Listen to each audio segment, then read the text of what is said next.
I wanted to clarify what I mean by directing perception. I mean, I understand how perception is usually directed with my attention primarily and the other elements that go into what I call that black box of the collective's input into it and various other aspects of it, but primarily being my attention. But that isn't really what I meant by directing perception. What I meant by directing perception is something that I possess. I don't know exactly what it is, or I don't know exactly how it works, but it is something that I possess. And I was wondering if it's possible to direct perception directly. In other words, I'm going to use a bad word here. I'm going to say to control the projector directly, to have it project what I want, not what it is usually projecting by taking into account all those other influences and inputs. I understand. You definitely can do that. That is one of the actions that would be expressed in being self-directing and being intentional. The more intentional you are, and the more aware you are of what you are doing, the more you are actually affecting that projector of perception and moving in a direction of expressing it definitely, intentionally, and in your terminology, yes, being in control of what is being projected.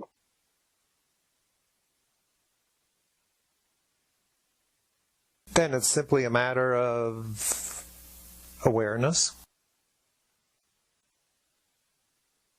Yes, although that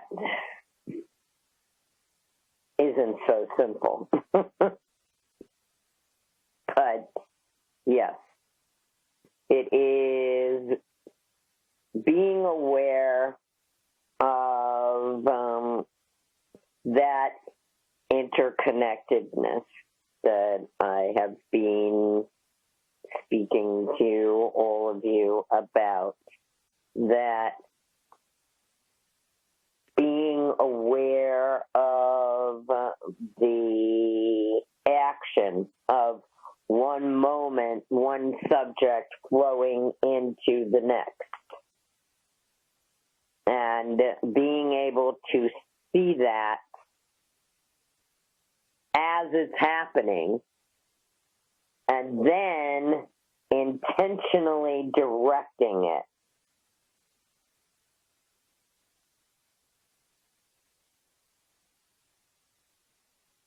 That would require considerable attention. I mean, a considerable awareness. Yes. But once you move in that direction, once you actually begin becoming familiar with that, and you are doing it more consistently, it actually becomes easier and easier. And it becomes more and more automatic. But is the beginning stages of it that is challenging. And what are the beginning stages? Beginnings are that movement into actually being able to see that, being able to catch yourself and observing what you are doing, being aware of what you are doing, being aware of how that connects with the next action and the next action and the next action, and how they are all tied together, and observing that flow of how everything moves together.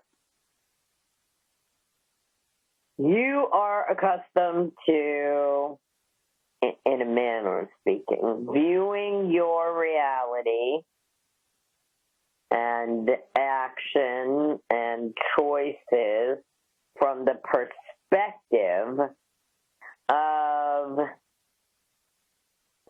each drop of water in the stream, rather than all of the drops in the stream moving as one together.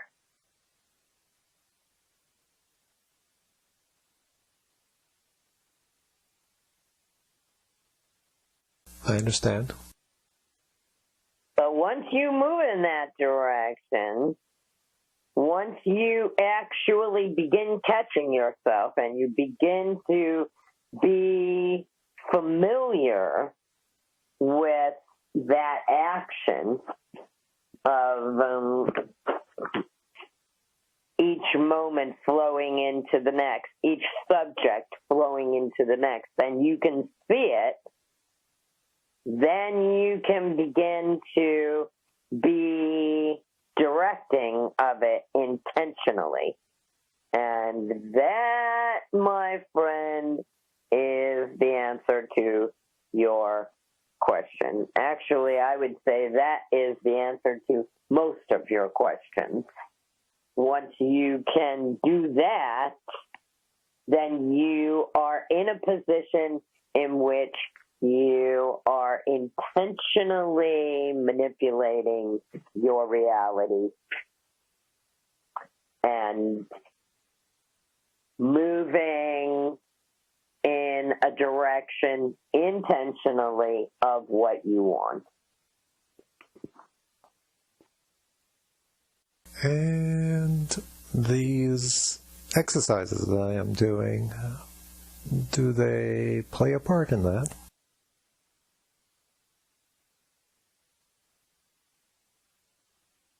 To a degree,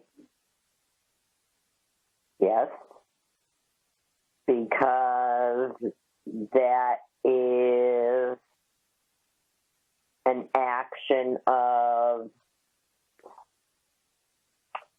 discipline and of being more aware, yes.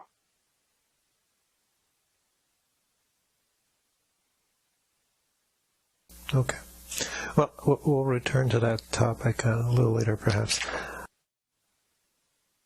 Now I would like to talk about the body consciousness. And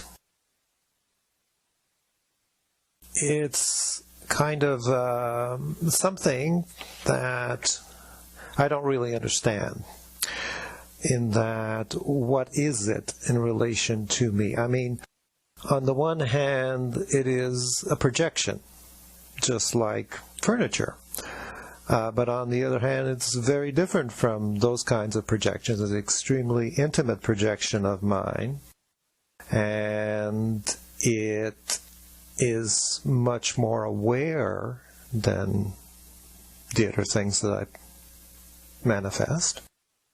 And then now that's a tricky word, expressing that the body consciousness is aware, because in that, then that supposes that the body consciousness has its own awareness independent of you, and that would be incorrect. Yes, that is incorrect. But even you, in discussing things to do with the body consciousness with me, have kind of implied that the body consciousness makes its own choices. No. Now, I express in certain manners in relation to that in association with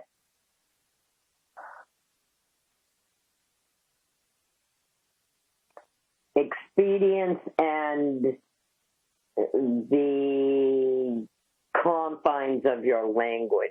But I would say to you, in relation to the purpose of being accurate, the body consciousness does not make its own choices or decisions. You make them, and then you instruct the body consciousness in what to do. Now, the body consciousness does communicate because it has an avenue, and it is an avenue of communication, but in the same manner that your senses are avenues of communication. You wouldn't say that your senses are independently aware from you.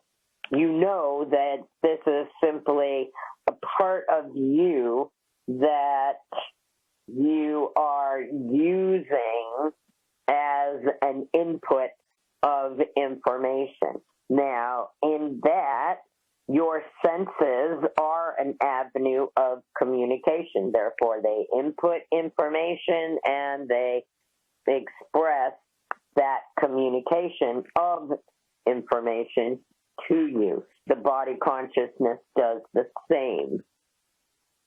But it doesn't think. It doesn't have its own independent awareness. It doesn't act independent of you. Your subjective awareness is directing everything that the body consciousness does. And that is the part of what I was expressing in relation to being aware of interconnectedness and how one subject and one moment flows into the next and how everything is interconnected, because in that, then you would also be objectively observing your own subjective expressions and actions. In that, being aware that the subjective aspect of your awareness is directing the body consciousness, but not alone, because in that it is a matter of remembering that the subjective and the objective are not two separate awarenesses. They are two functions of one awareness. And in that, the subjective aspect of your awareness is the aspect of your awareness that you aren't paying as much attention to. That is a part of your awareness that you use in more of an automatic capacity. In that, the more aware you become objectively of that interconnectedness, the more aware you become of the subjective aspect of your awareness and what you are doing with that you aren't always objectively aware of. This is the reason you have feelings, is because you aren't always objectively aware of what you are doing, because you have designated that subjective aspect of your awareness to be automatic. It is definitely moving in harmony with the objective awareness. Therefore, when you express stress, your subjective awareness is communicating to the body consciousness to generate high blood pressure or ulcers or difficulty breathing or headaches. Your subjective awareness is instructing the body consciousness in relation to what the body consciousness manifests. But it doesn't do that by itself. It does that in relation to whatever your subjective awareness is instructing it to do. That is the reason that I expressed a considerable time framework ago that there's a difference between expressing being in a coma or being what you term to be unconscious. When a person moves into an unconscious state, what they have done is they have removed their awareness entirely, the objective and the subject. They've turned it off. They've removed it from the body consciousness. And the body consciousness can only survive for a certain amount of time without that input from the subjective awareness. It will automatically continue for a brief time framework in simple functions, but it won't continue indefinitely. Those simple functions will begin to fail because it isn't being instructed. Whereas an individual that has generated a state of coma, the subjective awareness is still very much involved and directing the body consciousness, and the objective awareness has retreated into a position in which it is only paying attention to the subjective awareness, and it has turned off all other avenues of communication outwardly. Now, in this, then moving back in the direction of that interconnectedness and the awareness of that flow, the more you move in that direction, the more you also are aware of what you are subjectively doing. I would say that that would be the second stage of that. The first stage is simply catching yourself in the flow and being able to objectively see how flow, each moment is connected to the next moment, and each action is connected to the next action, and that you actually are making choices in all of those actions, and that you can intentionally make choices differently rather than automatically, and you can even experiment and play with it. You can manipulate that through your choices.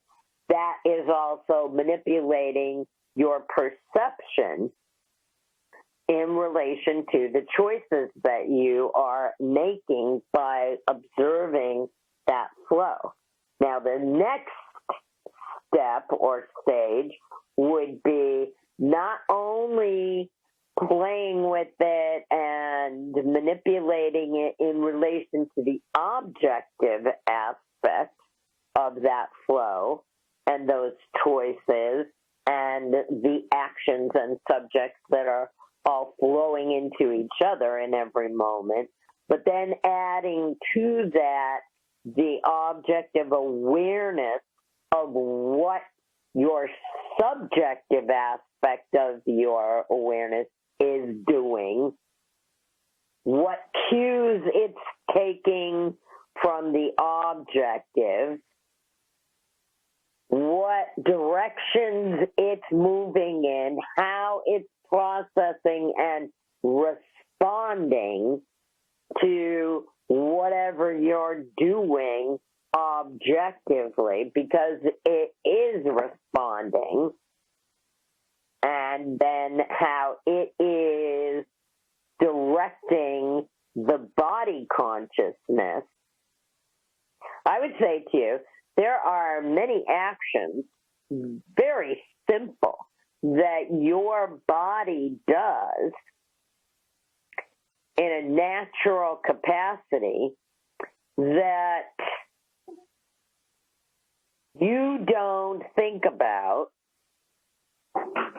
And if you were attempting to intentionally do those actions in a natural capacity, it would be difficult. You wouldn't actually objectively know how to do it immediately. Walking, how you naturally walk. If you were to generate some action that prevented you from doing that, it would be a challenge for you to identify and execute the